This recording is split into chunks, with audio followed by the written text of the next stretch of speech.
posição do Brasil nisso é muito fraca. Essa que é a verdade.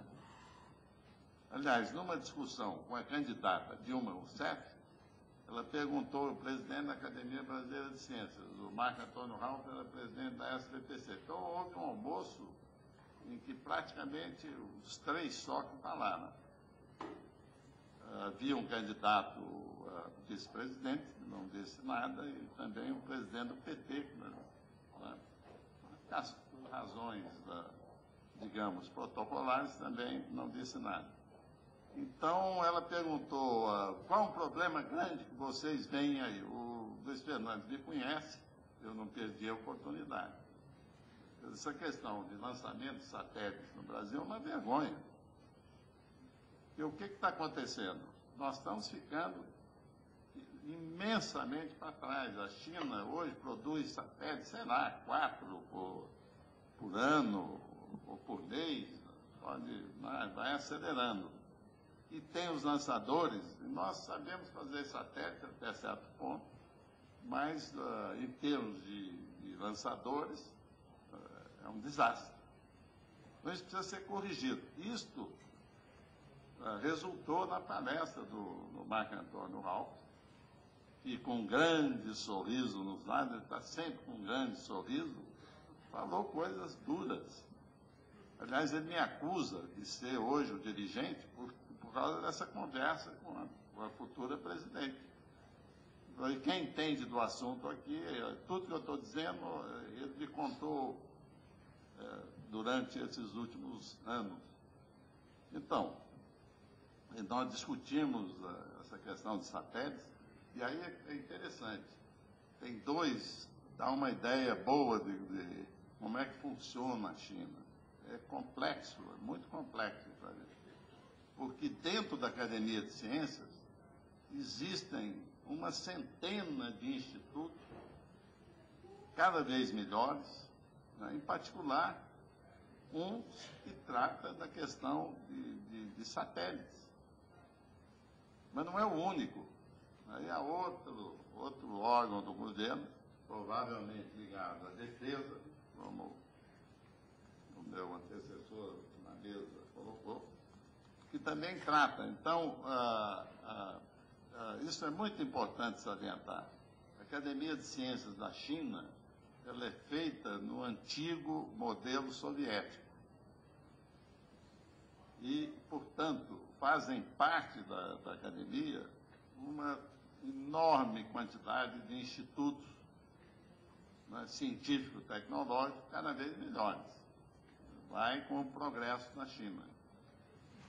Então, na União Soviética também era assim. Isso começa aí no século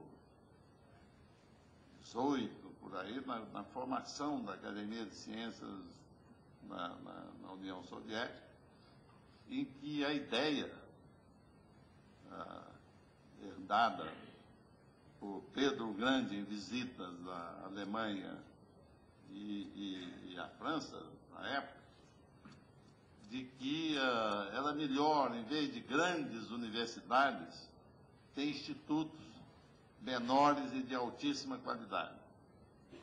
Essa que foi mais ou menos o que ele captou e partiu.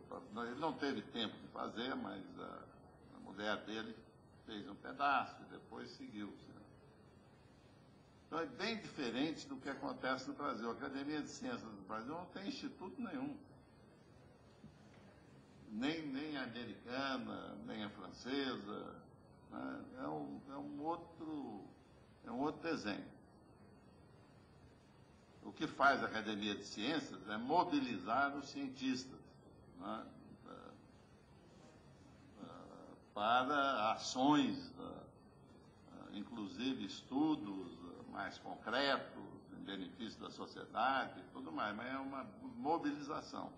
É o que fazem as outras academias do Ocidente. A China é diferente.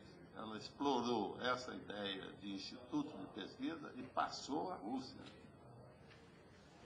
que são mais importantes hoje nesse aspecto do que a própria Rússia, que mantém ainda alguns institutos de grande qualidade e tal, mas, bom, não vamos falar muito da Rússia, que está em transição, é complicado.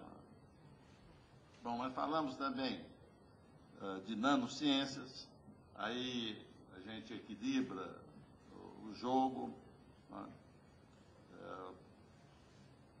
Até certo ponto, novos materiais, que é uma coisa, um tema extremamente importante. Eu acho que também dividimos razoavelmente o território.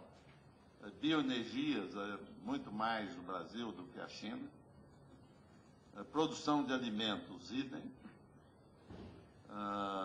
Meio ambiente e desastres naturais, também não ficamos muito para trás. Temos grupos de excelência no país, e a China tem muito interesse nisso. E, portanto, aí, isso é um conjunto de discussões entre os dois grupos que está tendo potencialmente consequências. Houve um relatório desses entendimentos. Eu fui um dos coordenadores e, embora muito teórico, eu sou muito objetivo nessas coisas. Então, o que nós vamos fazer em conjunto? O presidente da Academia de Ciências da China, no último momento, não pôde ir, porque lá ele tem status de ministro. Então, ele foi convocado pelo presidente da China, né, para participar dos contatos diretos com a presidente do Brasil e assessores. É interessante. Bom, com isso eu fiquei com espaço. Eu fui o coordenador, porque o meu colega não... Né? Interessante também observar que ele tornou-se presidente da ordem de 15 dias antes desse encontro. O anterior, em off, não era tão interessante quanto o atual. O atual é mais cientista, tem mais reconhecimento, né? E o anterior, nós havíamos concorrido à eleição para a Academia de Ciências, para presidente da Academia de Ciências do Mundo em Desenvolvimento. E, enfim, não houve uma relação hostil após isso, mas eu ganhei de 4-1. Hein? Em 2006, eu acho que você assistiu. Então, o novo, interessante, tem colega que diz, olha, o atual presidente é muito mais cientista do que isso eu digo, é a minha opinião e pronto, do que o anterior, e mais, ele é vice-presidente dessa Academia de Ciências do Mundo em Desenvolvimento. E, portanto, é um sucessor natural daqui a 1 ano e meio. Eu não sei se houve essa troca por isso ou não. Tem gente aqui no Brasil que pensa que sim, mas isso não importa. O fato é que nós chegamos lá e tivemos uma receptividade enorme da Academia de Ciências. A Academia de Ciências da China jogou um papel importante nesses entendimentos. E, então, eu acho que eu queria colocar esse aspecto que é muito original, não é comum. A importância que tem na China a Academia de Ciências, mesmo para entendimentos que levem à inovação, é menos do que comércio. Né? Esse aqui é o ponto, é entre ciência e tecnologia, né, aplicada, digamos, né, mas não é comércio, propriamente dito. Isso eu acho que é um ponto importante para a gente crescer na cooperação científico-tecnológica com alguns desses BRICS. A mesma coisa se aplica com a Índia. Então, entender a China é muito complicado. Eu não pretendo ir muito longe nisso aí. É muito complicado. Eles, por exemplo, esse presidente atual da Academia de Ciências, ele era da dinastia dominante há 300 anos atrás.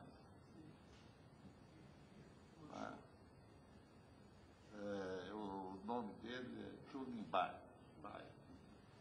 Então, era de uma dinastia. Então, a China foi poderosa em várias épocas, né, e dominante em sua região. Né? Então, é óbvio que há um desejo de voltar a ser dominante agora, numa escala, digamos, total. Né? Mas, enfim, é preciso entender como é que opera a China, é muito complexo. Eu acho que a gente entende um pouco melhor, talvez, seja a minha impressão, a Índia, que também é uma civilização muito antiga, né, importante, mas é mais fácil, acho que é mais transparente para nós, e nós temos um acordo de ciência e tecnologia Brasil-Índia, que é levado adiante, né, na prática, por cientistas dos dois lados. No lado de cá, a Academia de Ciências. Então, é mais fácil, isso aí está indo muito bem, é muito caloroso, é diferente. A China é muito mais misteriosa do que a Índia. Acho que a gente tem muita facilidade de cooperar com a Índia. E também, é claro, há complementaridades interessantes. Outra vez, bioenergia é muito mais de interesse deles no nosso conhecimento. Na parte de satélites, eles estão à frente, para variar. Tecnologia da informação, nós não estamos tão para trás assim. A produção de software do Brasil é muito boa, muito criativa. É claro que os indianos desenvolveram muito mais essa linha e, inclusive, transformaram-se em empresas. Né? Outro dia eu estava num avião ao lado de um indiano e puxamos conversa e tal. A empresa dele tem 300 mil tecnologia de informação, tem 300 mil empregados, dos quais 200 mil em outros países que não a Índia. Um espanto, né? Inclusive aqui no Brasil, da ordem de 30 mil, segundo ele. Bom, a cooperação com a África do Sul, já foi muito bem colocado aqui, é muito especial, porque eu acho que há um desejo grande, tá? Eu acho que é fácil cooperar com a África do Sul. Agora, é verdade que tem a presença ainda do branco, né, descendentes de ingleses, de holandeses, etc., é muito forte. É um país tem essa complexidade, mas eu acho que é muito fácil